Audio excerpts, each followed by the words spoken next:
ನಿಂಗೆ ಹಳೇದೆಲ್ಲ ನೆನ್ಪು ಬಂತಲ್ಲ, ನಂಗಷ್ಟೇ ಸಾಕು ಭವಾನಿ. ದೇವ್ರೆ, ತುಂಬಾ ಥ್ಯಾಂಕ್ಸ್ ಅಪ್ಪ. ಅಥರ್ವ, ನಮ್ ಮದ್ವೆ ದಿನ ಬೆಳಗಿನ ಜಾವ ನಮ್ಮನೆಯವರೆಲ್ಲ ದೇವಸ್ಥಾನಕ್ಕೆ ಹೊರಟಿದ್ವಿ.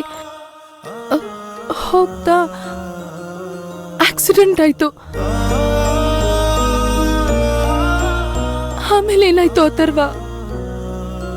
ಆಮೇಲೆ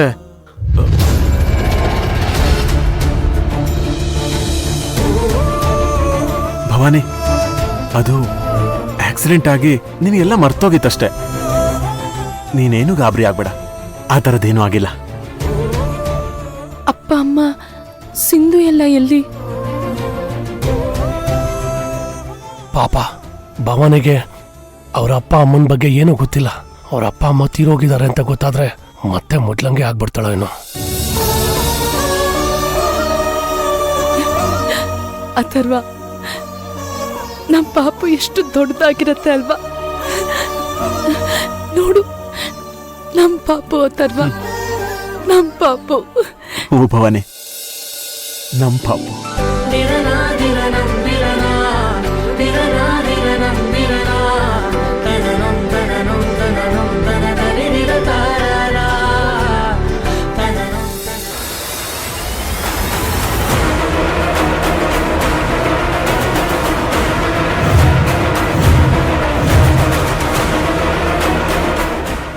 ಕೊಲೆನಾ? ಏನು ಹೇಳ್ತಾ ಇದೀಯಾ ವಿರಾಟ್? ಭೈರವಿನ್ ಕೊಲೆ ಮಾಡೋದಕ್ಕೆ ಓಂಕಾರ್ ಗೂಂಡಗಂಡ ಕಳ್ಸಿದ್ದ. ಇದೆಲ್ಲ ನಿನಗೆ ಹೇಗೆ ಗೊತ್ತಾಯ್ತು? ಮಾಮ್, ನಾನು ದೇವಸ್ಥಾನಕ್ಕೆ ಹೋಗಿದ್ದೆ. ಅಲ್ಲಿಗೆ ಭೈರವಿನೂ ಬಂದಿದ್ರು. ಮಾವ ಕಳಿಸಿದ ಗೂಂಡಾಗಳು ಭೈರವಿನ ಅಟ್ಯಾಕ್ ಮಾಡಿದಾಗ